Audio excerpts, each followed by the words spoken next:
Devaswom board president മാധ്യമങ്ങളെ കാണുകയാണ്. അതിന്റെ തത്സമയ ദൃശ്യങ്ങളിലേക്ക്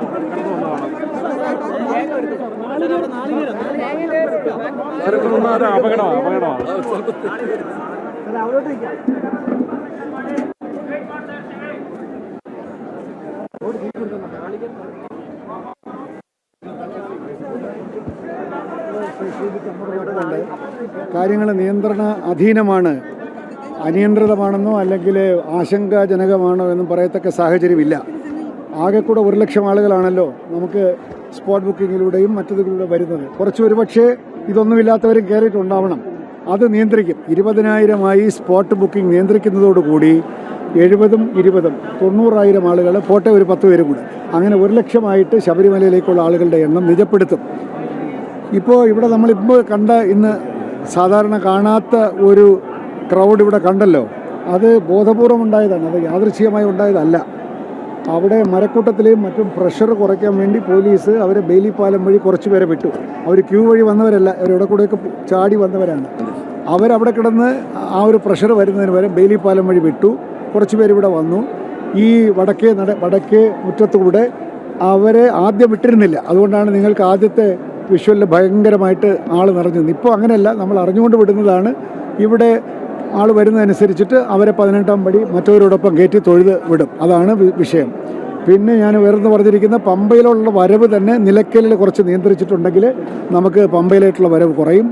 അവിടുന്ന് കയറിക്കഴിഞ്ഞാൽ വലിയ ശല്യമില്ലാതെ അധികം നേരം നിർത്താതെ പോരാൻ സാധിക്കും. പിന്നെ 1 ലക്ഷം പേര് ഒരുമിച്ച് വന്നാൽ ശബരിമലയിൽ ഈ പ്രശ്നം വരും. അത് വരാതെ പമ്പയിലും നിലയ്ക്കലിലും കുറേശ്ശെ ക്രമീകരണം വരും. അത് പരമായി കൺഫ്യൂഷനൊന്നുമില്ല. എല്ലാ പോയിന്റിലുള്ള പോലീസ് ഉദ്യോഗസ്ഥന്മാർക്കും ഈ ഒരു കാര്യങ്ങൾ ശ്രീജിത്ത് പറഞ്ഞിരിക്കുന്നു. കാര്യങ്ങളിപ്പോൾ നിയന്ത്രണാധീനമാണ്. ഇപ്പോൾ തന്നെ എനിക്ക് ആശങ്ക മാറി. ഇപ്പോൾ കണ്ടപ്പോൾ കുറച്ച് പേരാകുമ്പോഴത്തേക്ക് തുറന്നു വിടുന്നു. ഇവിടെ പിന്നെ നമുക്ക് നിയന്ത്രിക്കാൻ പറ്റുന്നൊരു സ്പേസാണ്. എല്ലാവർക്കും 18-ാം പടി കയറുകയും ചെയ്യാം. നമ്മുടെ ഉദ്ദേശം എന്താണ്? ലോ ആൻഡ് ഓർഡർ എൻഫോഴ്സ് ചെയ്യുക എന്നുള്ളതല്ല. വരുന്ന ആളുകൾക്ക് എങ്ങനെയെങ്കിലും 18-ാം പടി ഒന്ന് കയറ്റി ഇറക്കുക എന്നുള്ളതാണ്. അതിനുള്ള ക്രമീകരണം തന്നെയാണ് ഇപ്പോൾ നടത്തിയിരിക്കുന്നത്. പ്രത്യേകിച്ച് ഒരു കൈവിട്ടു പോയൊരവസ്ഥയൊന്നും ഇപ്പോൾ ഇല്ല എന്നുള്ളത് വളരെ ആത്മാർത്ഥമായിട്ട് എനിക്ക് പറയാൻ സാധിക്കും. സ്പോട്ട് ബുക്കിംഗ് 20,000 ഉള്ളൂ. ഇനി സ്പോട്ട് ബുക്കിംഗ് ഇല്ല. നാളെ തൊട്ട് 20,000 ഉള്ളൂ.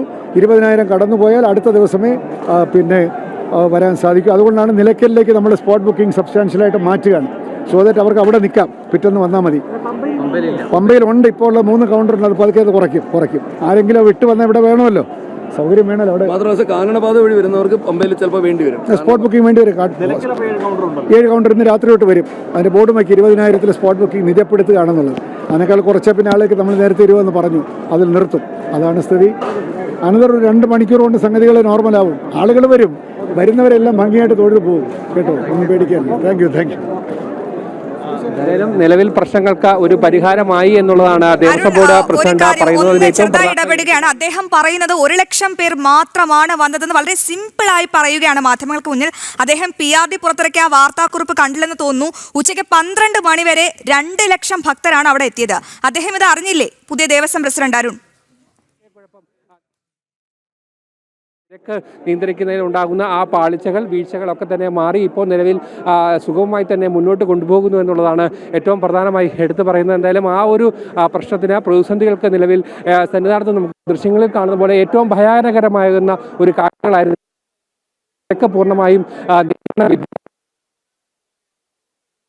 ശബരിമലയിൽ തീർത്ഥാടകരുടെ മഹാപ്രവാഹത്തിൽ 18-ാം പടിക്കയറ്റം താളം തെറ്റുന്ന ഒരു കാഴ്ചയാണ് കാണുന്നത്. എന്തായാലും ഇപ്പോൾ പന്തളത്ത് നിന്നും ഒരു പ്രേക്ഷകൻ രഘു ചേരുന്നുണ്ട്. രഘു, താങ്കൾ ഈ ദൃശ്യങ്ങളൊക്കെ കാണുന്നതല്ലേ? ആശങ്കാജനകമാണ് അവിടുത്തെ സ്ഥിതി. എന്തായാലും അവിടുത്തെ പോലീസ് ഉദ്യോഗസ്ഥരും ജയകുമാറും ദേവസ്വം പ്രസിഡന്റൊക്കെ പറയുന്നത് ഭക്തജനങ്ങൾ ഇത് മനസ്സിലാക്കണമെന്നാണ്. ഭക്തജനങ്ങൾ മാത്രമാണോ മനസ്സിലാക്കേണ്ടത്? രഘു, നമസ്തേ, പറഞ്ഞോളൂ രഘു. നിങ്ങൾ മാത്രമാണോ മനസ്സിലാക്കേണ്ടത്? അത് പറയാൻ വേണ്ടിയാണ് ഞാൻ വിളിച്ചത്.